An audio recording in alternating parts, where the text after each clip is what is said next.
Hello friends, আমি মৌমিতা। আমি আবার চলে এলাম আমার গার্ডেনিংয়ের নতুন একটা ভিডিও নিয়ে। আজ আমি যে গাছটি সম্বন্ধে আপনাদের ভিডিওটি দেখাবো সেটি হলো একটি জবা গাছ। এটি পুনে ভ্যারাইটির জবা গাছ। দেখছেন কি সুন্দর বড় বড় ফুল ফুটে আছে। এটি আমি সবে নার্সারি থেকে এনে পটিং করেছি।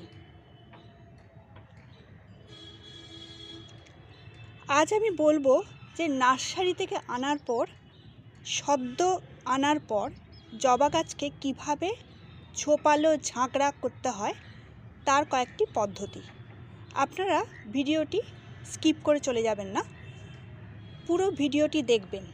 আমি গাছে 15 দিন অন্তর কি বিশেষ খাবার দেবো সেটি এই ভিডিওতে আমি বলবো, যাতে জবা গাছটি ঝোপালো ঝাঁকড়া হবে এবং তার থেকে আপনারা প্রচুর পরিমাণে ফুল পাবেন এবং গাছটি ফুলে ফুলে ভরে উঠবে।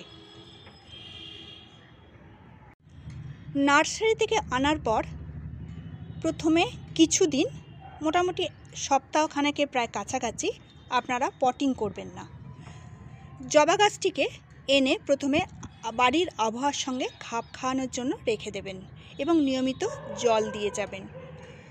তারপরে আপনারা গাছটিকে পটিং করবেন। পটিং করার সময় আমি কি করেছি, কি দিয়েছি সেটা আগে বলি। পটিং করার সময় আমি ভার্মি কম্পোস্ট, সামান্য বালি, নিম খোল এবং আমার কাছে বনডাস ছিল, সেই বনডাস দিয়েছি আর মাটি দিয়েছি। এই ভাগগুলো আমি একটু বলি।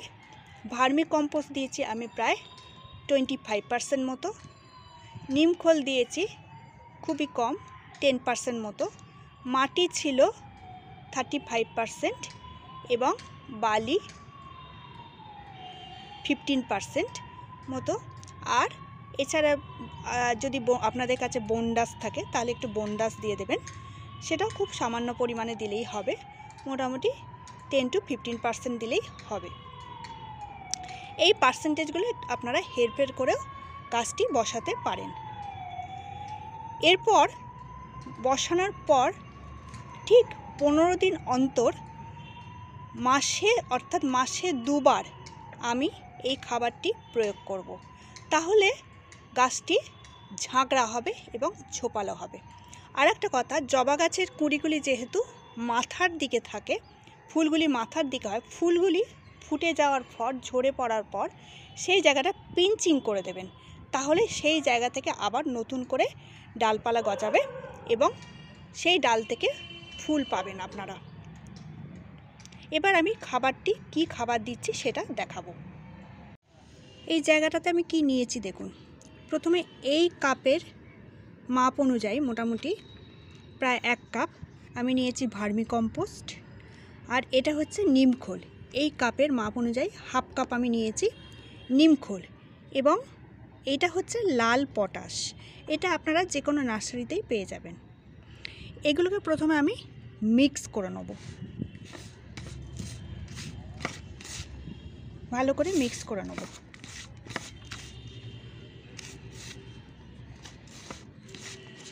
এবার আমি এই ছোট গাছটিতে কিভাবে প্রয়োগ করব দেখুন। প্রথমে আমি গাছের গোড়ার মাটিটাকে একটু খুঁড়ে নেব।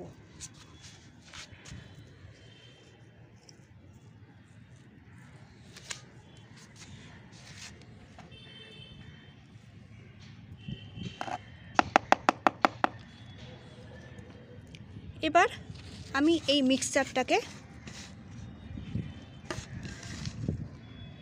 দিয়ে দেবো।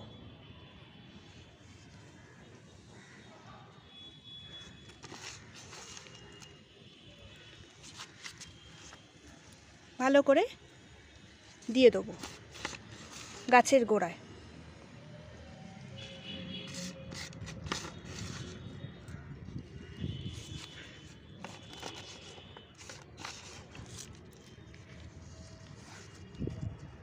এবার আমি ভালো করে মাটিটাকে মিশিয়ে দেবো, মাটির সাথে মিশিয়ে দেবো এই মিক্সচারটা।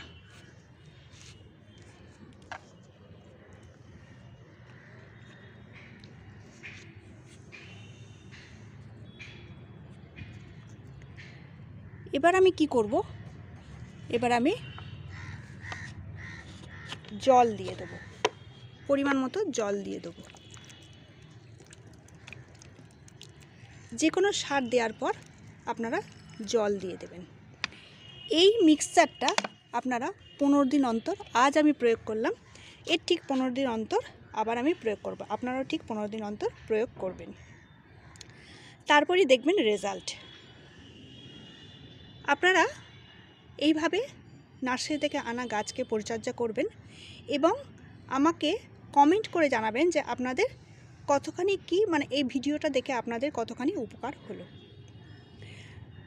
আর একটা কথা, জবা গাছ হচ্ছে এমনই একটি গাছ, এখানে প্রচুর পোকামাকড়ের আক্রমণ হয়, বিশেষত মিলিবাগের আক্রমণ হয় জবা গাছে দেখা যায়।